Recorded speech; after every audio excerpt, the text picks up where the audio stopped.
എനിക്ക് 10,000 ദിർഹംസിൻ്റെ ഒരു fine വന്നിട്ടുണ്ടാകും, check ചെയ്യും. ഓക്കെ. ഇത് ഫെഡറൽ ടാക്സ് അതോറിറ്റി എന്നുള്ളതാണ്, ടെൻഷൻ ആവാനൊന്നുമില്ല. ഇത് നമുക്ക് വേ ഓഫ് ചെയ്യാനുള്ള ഓപ്ഷൻ വന്നിട്ടുണ്ട്.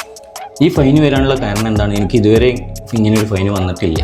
അത് കോർപ്പറേറ്റ് ടാക്സ് രജിസ്ട്രേഷൻ ലേറ്റ് പെനാൽറ്റിയാണ്. ഇത് നമുക്ക് വേവ് ഓഫ് ചെയ്യാം. ഇപ്പോൾ നമുക്ക് രജിസ്റ്റർ ചെയ്തതിന് ശേഷം നമുക്ക് 2025 ജനുവരി ടു ഡിസംബറാണ് നമ്മളെ ഫയലിങ്ങിലുള്ള ടൈം. അപ്പോൾ ഈ ഡിസംബറിന് ശേഷം 7 മന്ത്സിനുള്ളിൽ, അതിപ്പോൾ തന്നെ നിങ്ങൾക്ക് ഫയൽ ചെയ്യാവുന്നതാണ്, 0 ആണെങ്കിലും ഈ ഫസ്റ്റ് ഫയലിംഗ് കഴിഞ്ഞതിന് ശേഷമാണ് നമുക്ക് വേവ് ഓഫ് ചെയ്യാനുള്ള ഓപ്ഷൻ വരും. ഓക്കെ. നിങ്ങളെ കമ്പനി LLC ആയതുകൊണ്ട് വിത്തിൻ 90 ഡേയ്സിൻ്റെ ഉള്ളിൽ കോർപ്പറേറ്റ് ടാക്സ് രജിസ്റ്റർ ചെയ്യേണ്ടതായിരുന്നു. പക്ഷേ നിങ്ങളത് ലേറ്റ് ആയത് കാരണമാണ് ഈ ഫൈൻ വന്നത്. നമുക്ക് കുഴപ്പമില്ല. ഇപ്പോൾ നമുക്ക് ഇത് രജിസ്റ്റർ ചെയ്തതിന് ശേഷം ഫയലിംഗ് ഓപ്പൺ ആകുന്ന സമയത്ത് നമുക്ക് കോർപ്പറേറ്റ് ടാക്സ് ഫയലിംഗ് ചെയ്ത് കഴിഞ്ഞാൽ ഇത് വേ ഓഫ് ചെയ്യാൻ പറ്റും. ഓക്കെ.